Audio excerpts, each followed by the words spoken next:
Welcome to this conversation with Open-Ended Design. We speak with activists and creators from around the world about design, technology, and culture, unpacking their work, generating new ideas, and exploring their dreams for the future. Welcome to this open-ended conversation with Shloka Nath. Shloka is a climate leader, and she's also a poet, a writer, and photographer. Based in Mumbai, she currently runs sustainability and policy at the Tata Trusts in India, and she's the founder of the India Climate Collaborative, which brings together India's biggest corporate leaders to address the country's climate goals. We speak about her work and how she manages it all, and we also speak about her travels in nature, connecting with indigenous communities, her book on Indian wildlife, and at the center of every story, the grief of losing her older brother. She's also one of my dearest friends, and I'm very, very grateful that she joined us for this conversation. Enjoy.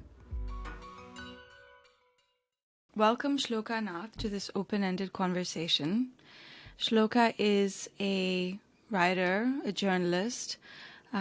She's also the head of the India Climate Collective and the Tata Sustainability Trust, amongst many other things.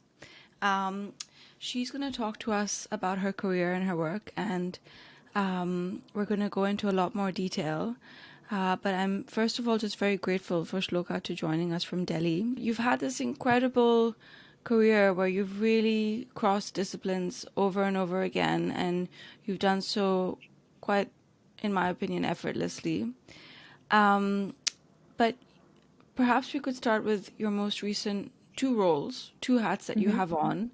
For sure. And thank you so much for always being one of the warmest, most generous individuals I know with everything that you do in your work, but also just thank you for that incredibly kind introduction.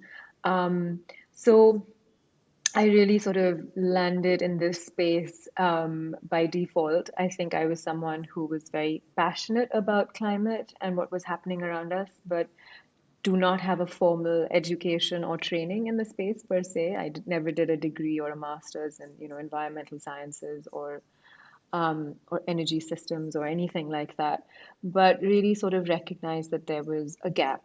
And that gap was, primarily one of domestic capital in India. And I started sort of making my way through the space by virtue of coming on board at the Tata Trusts. So they are one of the oldest social philanthropic organizations in the country. And so I was really brought on board to set up the portfolio, to figure out what we could do both as internally across our body of work, but also in terms of sort of building out our grant making portfolio. What would it look like to fund climate in the broader ecosystem in India? And what was interesting was how quickly I realized that this was not an issue that was sort of restricted to the trusts alone, that this was an issue that was faced across the philanthropic sector in India, across, business and industry and government as well.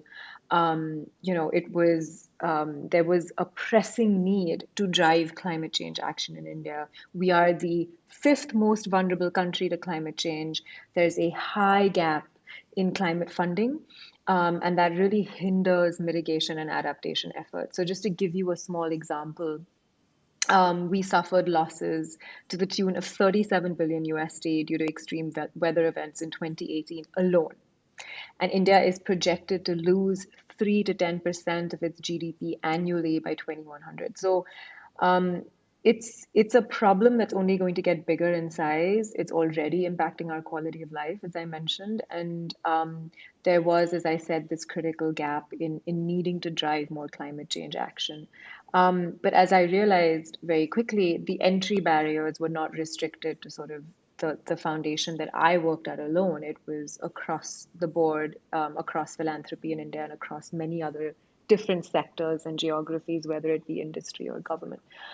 So how do we therefore build a platform that would seek to coalesce the ecosystem, the climate change ecosystem in India? How do we build a platform that would accelerate climate action at scale? And how do we build, again, an institution that would really plug in those gaps and coordinate efforts? Because this is a systemic issue. This is not going to be solved by one person or one individual institution alone. It really needs to sort of be coordinated across many different sectors and actors and geographies and solutions, as you can imagine. So we set up the India Climate Collaborative in 2018.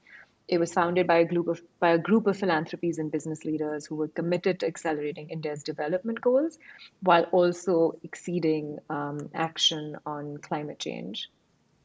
And so, yeah, we're the first ever collective platform for business and society for climate action. And we seek to build a capacity of solution providers who will develop and scale solutions in turn that will hopefully change the world. We started off with 2 domestic donors. We've brought over 14 to the table. We've developed over 150 plus partnerships across this, across India and globally.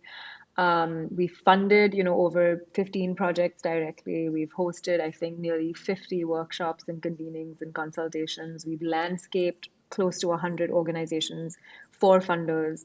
So all of this sort of really backbreaking work, as I said, to build those foundational building blocks for how you really, build a whole new field of funding, essentially. And I think that again is another gap that we found within the climate sort of action ecosystem globally, is that it's not necessarily linked up to the global north and the global south are not necessarily as linked as they should be, and that's a big gap.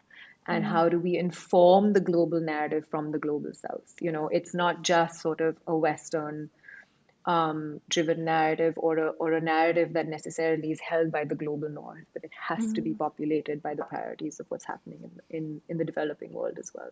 I'm curious about when you started the ICC, why you started it as a not-for-profit, what your motivation was, and why you thought it would work better than as, clearly there's a lot of demand from all over the world and the Yeah. country.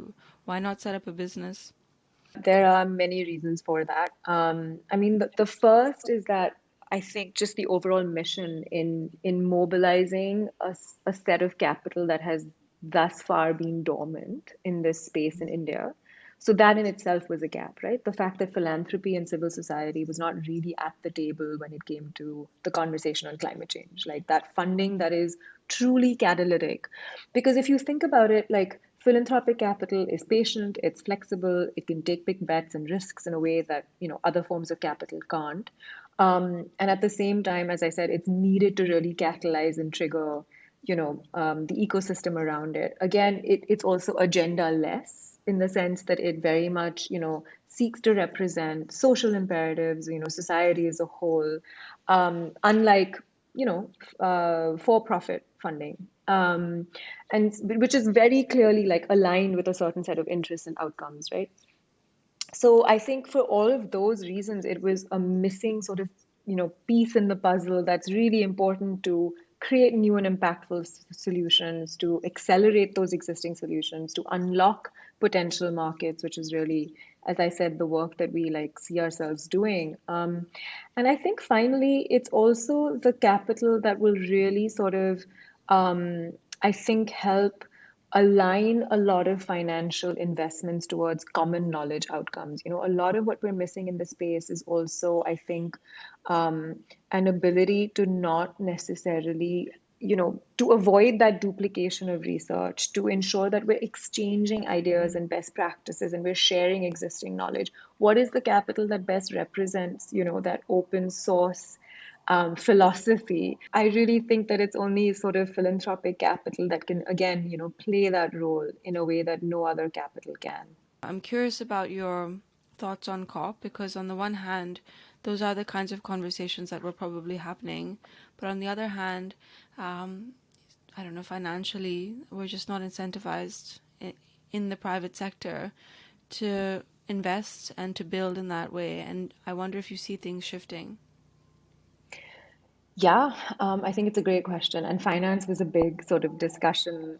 I mean, it should have been a far bigger discussion at COP, but it was definitely one of those implicit sort of discussions that as I said, should have sort of been given larger room and play, but didn't. But I think it will come up in this upcoming COP for sure.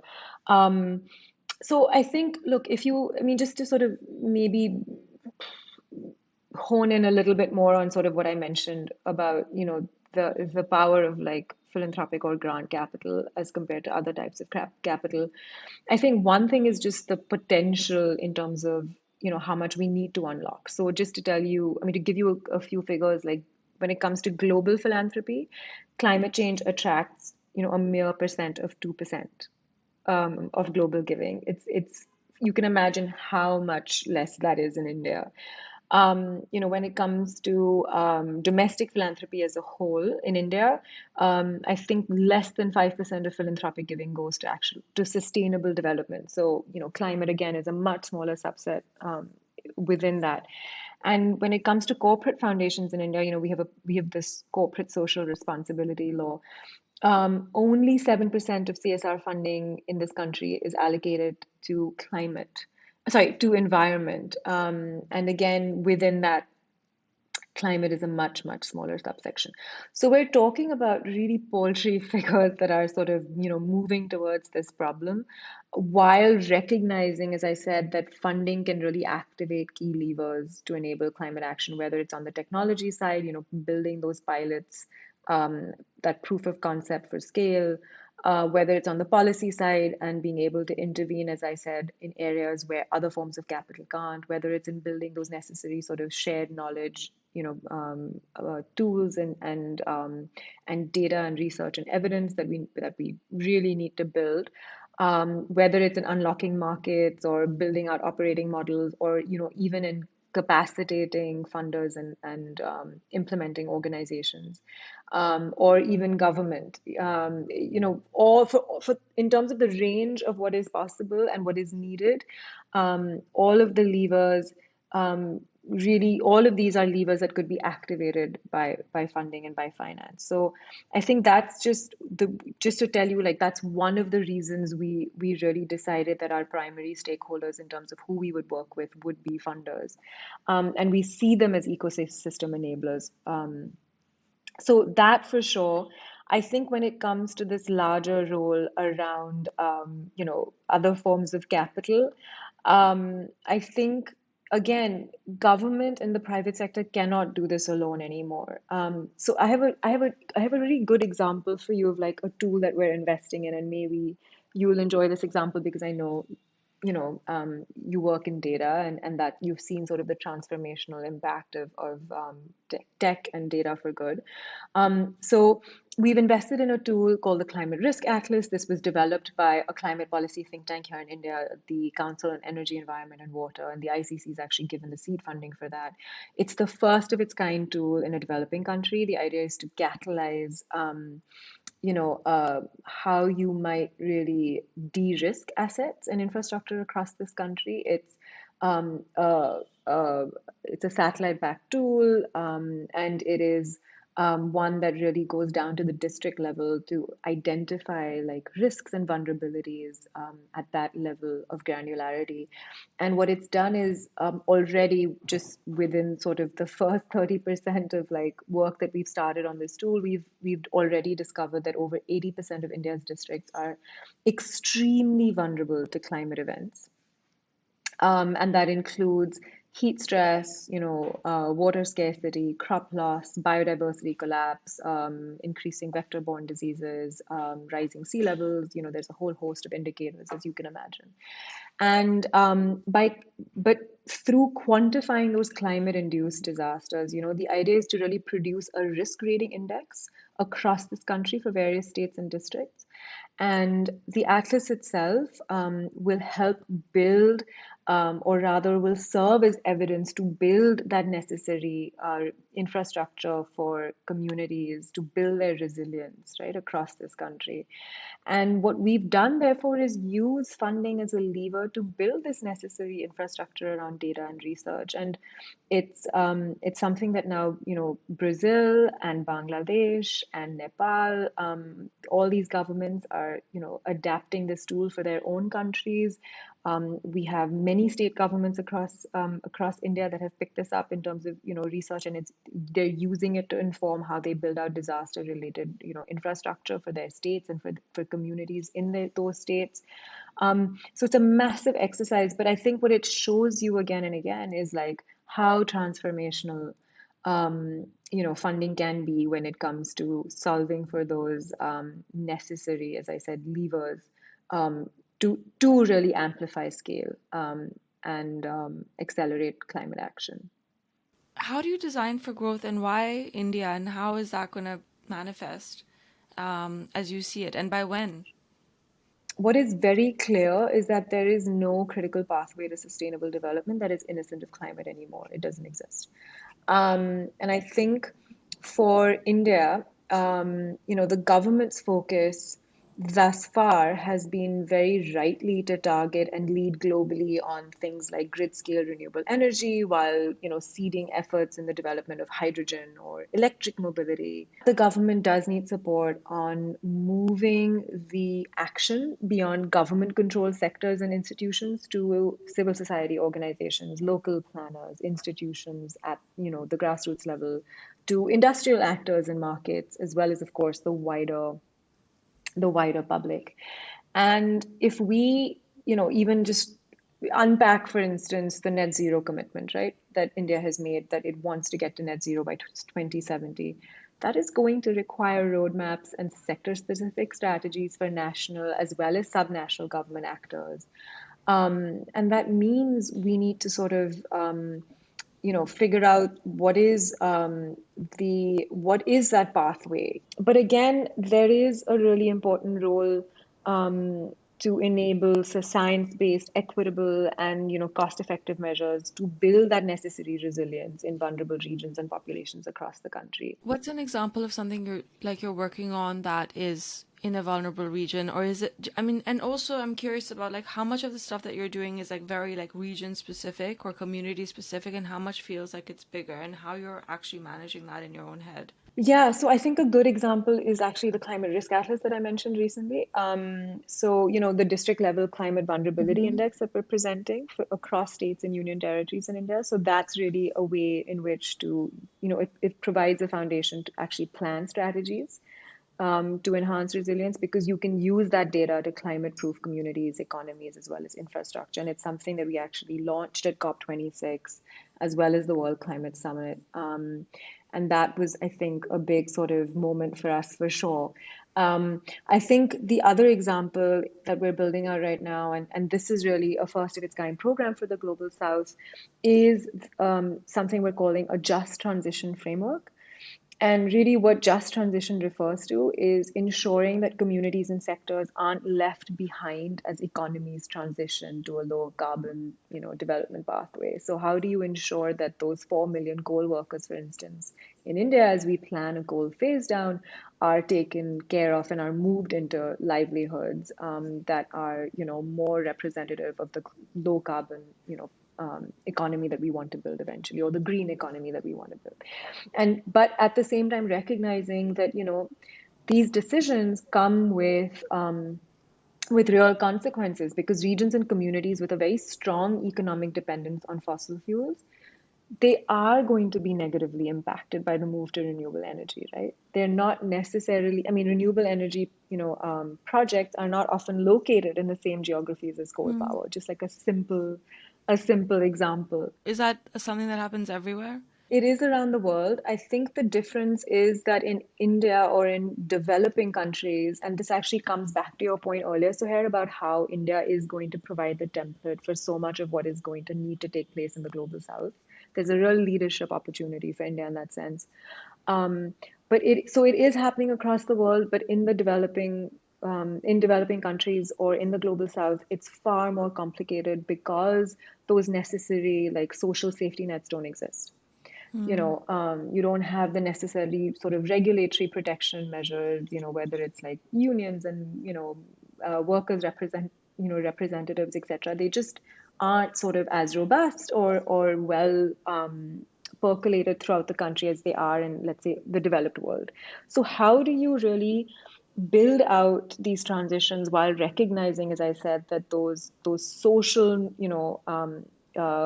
protection mechanisms don't exist in the same way that they do in other parts of the world. And I think one thing that I would also add is that unlike more developed countries where the just transition conversation is really focused around coal mining regions and jobs that relate to fossil fuels specifically in countries, again, in the developing world that are agriculture dependent or, have very like sort of dense land forest communities, etc.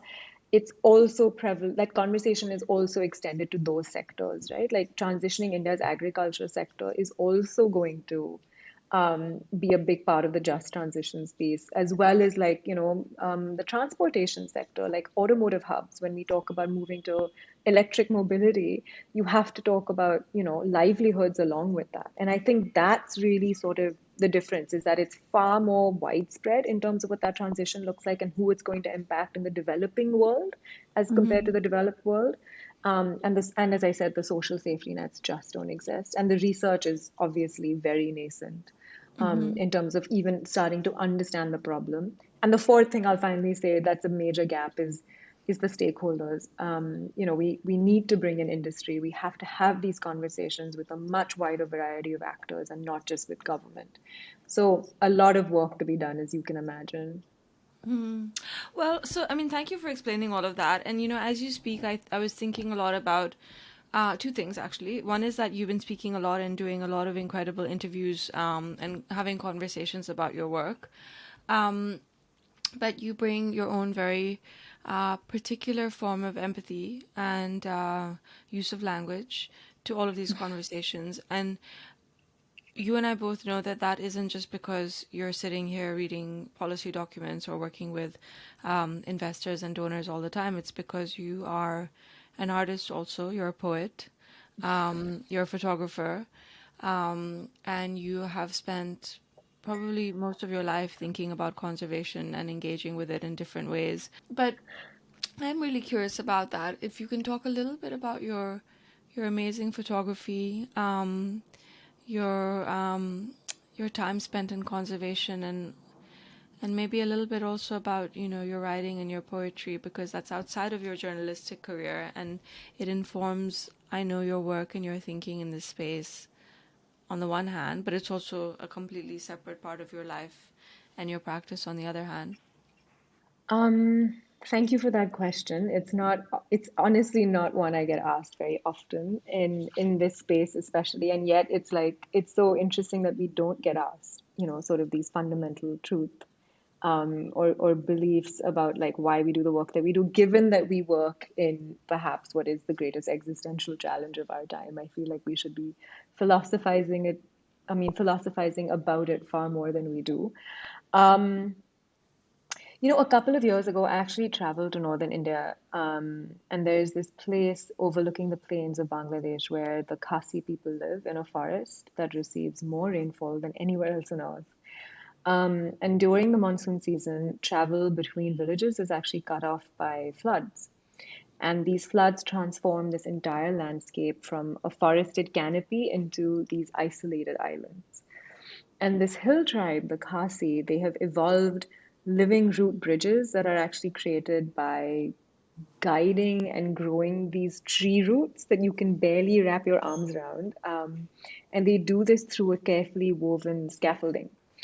And multiple generations of the Khasi men and women and the children, um, they take care of these roots as they grow to the other side of the bank. And then they're planted there to make a structure that actually grows older with age. And it's a 1500-year tradition of growing living root bridges. And there are now 75, I think, of these incredible structures. And while they take 50 years to grow, it's a landscape that actually, lasts for centuries. And I think for generations, the Khasi have dealt with, environmental extremes like flooding, and they've done this actually by becoming more attuned to and working with nature. And I think that's been, one of the greatest lessons of working in this space is just how much more resilient we could all become by learning from nature, because everything that we do see around us actually exists in a very delicate balance. And in a previous world and time, I may have argued that this was enough, that to recognize that nature should just be left to its own devices, that human interference ought to be minimal. But actually, this isn't true any longer. Human intervention is necessary, and there can be no greater manifestation of this than in combating the climate crisis, that we have to be involved. It needs human action. We have to accept responsibility for what we're doing, not to just say that nature will take care of it, because there is this other universal truth that's also at play here, and that is change is constant. The balance of nature in some senses has now been replaced by the flux of nature. And that is in part, like large part, due to our actions. And we have to therefore ensure that our actions help restore that natural order, and our very survival actually depends on Mm. it. Sorry. So, um, it's again one of the greatest sort of gifts, I think, that I have, realized by working in this space, that this is the order of life and how it works. And I've also been very blessed. My family are avid wildlife photographers and conservationists, so I've always had that stream throughout my life. My brother was, devoted to the natural world. My father continues to be so, and he's instilled it in our DNA. I spent my childhood really roving the jungles of India. It's actually where my dad taught my brother and I how to fish. It's where I first fell in love with the call of the cheetal. It's, where we were occasionally chased by tigers and elephants. Um, and as I grew older, I lost a lot of those pieces of myself, as many of us do. And it was only years later that I was really brought back to the beauty of what I loved. And I What really happened? believe that. Why do you think that Um, you were disconnected, and how do you feel like you came back? I think it was just, a certain irreverence that comes with your 20s, and a sense of, wanting to sort of, um, I just wasn't very sort of connected to those parts of myself. And actually, it was only years later when my brother passed away tragically that I was brought back to the beauty of what I loved, as I said. And he was a fearless explorer. He lived in constant awe of the world around us. So, Harry, you know this. He always said that our planet contains more mystery and love and beauty than the human heart can possibly hold. And I always say this, that he's not here to teach me these lessons, but I would not have learned them without him.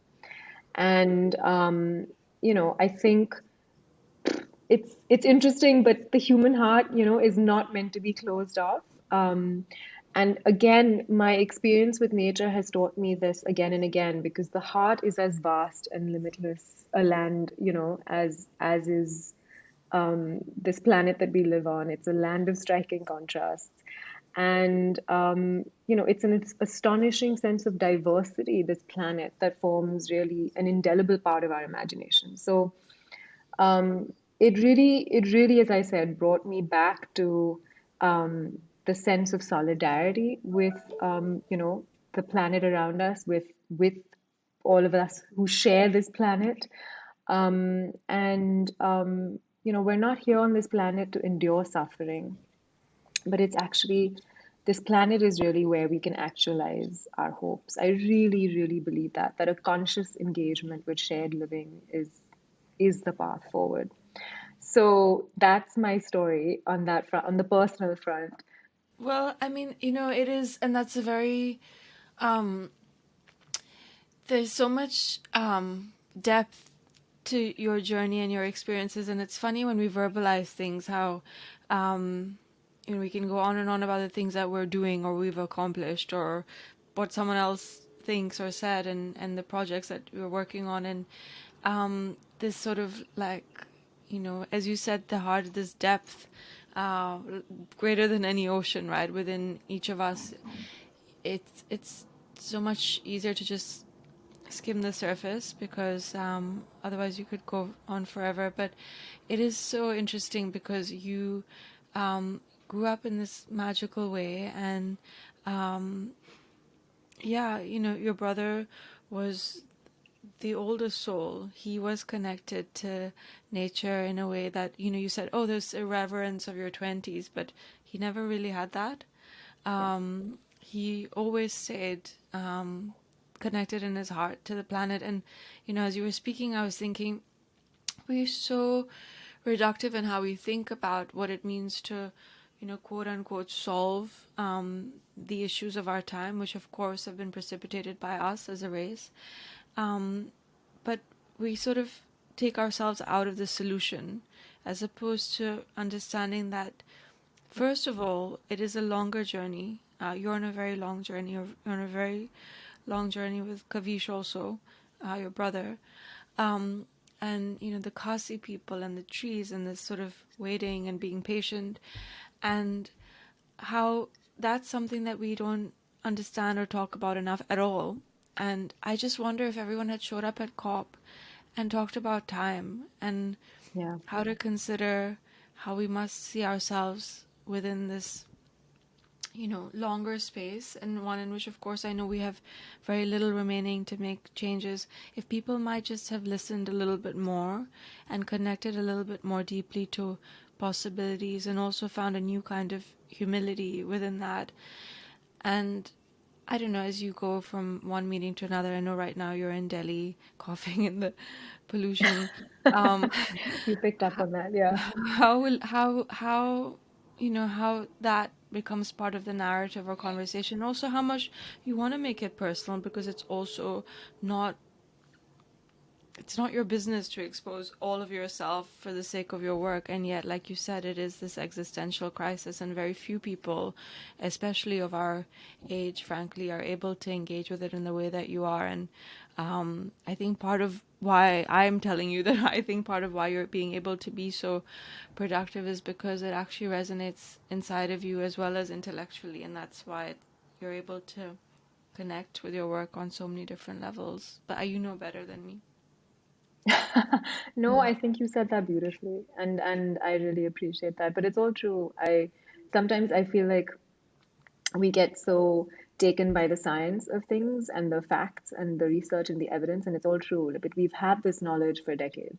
We just haven't, I think, connected that to why it matters, as much as we should. And so, how much time are you spending now trying to go out into nature? Obviously, it's been a long year and a half, 2 years in India. And have you had the chance to go and, spend time in the forest or in the mountains? And is that something that remains relevant? I do go as often as I can to nature. I mean, within India, of course, over the last 2 years, given the pandemic, and I will take any chance I can get to sort of, be as close to some sort of natural environment as I can. And that's just I've built it into sort of my personal life in as large a way as possible. But you can imagine, of course, like the stress of building the challenge, I would say, and also the joy and the creativity of like building a new organization, and one that has to work at this speed and time and within this time scale, that constant pressing urgency of like time is running out has not, does mean that you are sort of chained to your desk far more often than you would like. But And are I you think the writing? I am not writing, which is definitely something that I feel very bad about, and very guilty about. But again, I think, it'll come. I think the one thing that I've realized in life is also to not sort of berate myself about, um, yeah, things that things that I am not doing. If the desire is there, then I do believe that when the time is right, things will flow organically as they should. Um, but yeah, it's been a tough 2 years for everyone, and I think the pandemic for folks who work in climate, I think the pandemic has definitely sort of been that, knock on the door of, oh God, this is what we were always afraid about, and there's a far larger crisis that's looming. So I think it's really brought it home to us in a way that, it never had materialized before. And it's also just given us a renewed sense of energy and purpose. I think there's so much passion, that you can't sort of, I mean, no one is doing this work because they think that it's going to sort of, it's not an easy path, is what I mean, for anybody who's here. If you're here, it's because there are aspects of it that you truly are stimulated by, that you wake up in the middle of the night, sweating about literally, or dreading, or there are pieces of it, as I said, in my case, it's recognizing sort of, the beauty of what we currently hold and what we're about to lose, and the essence of our humanity is itself that, appears to be in question. Um, and the loss of that, right? Like a lot of people who are in this space are actively grieving. I think that's the other thing that no one realizes is it's an interesting community because it's made up of such a myriad of like optimism and hope and people who are actively mourning what they feel is a way of life in a world that is rapidly sort of changing and losing. Um, and guilt, that's another big emotion, in this space, is that there's a lot of guilt. There's a lot of sense of, having, made a lot of mistakes in the past, a lot of sense of reclamation, the need for sort of reclamation and loss and damage around what could have been changed but never was, or the way, developed countries have worked in the past and the choices and the decisions that were made. So again, it's like a full gamut of human emotions and motivations and inspirations when you sort of work in this space. A lot of incredibly smart individuals who have devoted their lives to this. And I think that's something that gives me a big sense of joy and passion for working in this space, is just how incredibly smart these people are. Like I've met some of the most sort of intelligent human beings, and intelligent not in a they have a lot of knowledge sense. Like they do. There are scientists in this field who are I mean tremendous in terms of the work that they've done. But knowledge in this but I would say smart or knowledgeable in the sense that they are wise, and they are people who have really sort of, as I said, devoted their lives to thinking about a fundamentally systemic, wicked, complex issue that spans every aspect of the economy, that speaks to sort of our essence of humanity and our way of life and what it means for us. And they're grappling with these questions on a day-to-day basis and having to innovate and iterate constantly. Right. I mean, as you were speaking, I was thinking a lot about how, so we have had one of our previous guests on our open-ended is an artist, Anab Jain, and a futurist, and she's done a lot of work on interspecies, coexistence, how we might learn to live together. And you've talked about that quite a bit also in this conversation. But, I was just thinking that we have this moment of our planet in a state of trauma, but we never really think about, with any empathy, to be honest, those working in this space. And as you were unpacking, this kind of the grief and the pain and the things that actually are harder, it's shared. We're in this moment of shared trauma, and the second you open your heart up to it, it's there for us to feel. And for me, it really comes back to what you said around we have to solve it in partnership. We can't replace ourselves, but also we have to maybe accept the fact that we can feel that pain because we're part of it. And it's something that we don't really consider as a we live in this time where language is about success and progress and innovation and what's fixed or what's broken, but not actually how we feel. Um, and I think that I hope we can start to hear that language more as you say it, because we need to know that. And those are the front lines, like yourself, are most informed and therefore most exposed to what's happened. And like you said, finally, the final point, and it's not been equal. It's been Yeah. the rich world versus the rest of the world, and it has been relentless and deeply selfish and destructive, not just to nature, but equally to humans. And I think we need to be interrogating that more, and it should be political. Um, it's the most political, I think, sort of driving point right now on our planet is how are we all experiencing climate and where is it going to take us and who has a voice and who can make a change. And I wonder if you have anything to say about that. Completely. I think you've summed it up beautifully. I mean, there were pre-pandemic fissures, right? We had cracks in our economies, in social cohesion. We had fissures across global governance institutions. We were talking about biodiversity collapse. We were talking about building more sustainable food systems. We were talking about racial justice, gender equality, the fissures in our health and education systems, news, trustworthy news, or geopolitical tension. I mean, you name it, immigration reform or social safety nets or the lack thereof. There have been so many tensions that were simmering below the surface. And I think COVID-19 really blew many of those challenges wide open.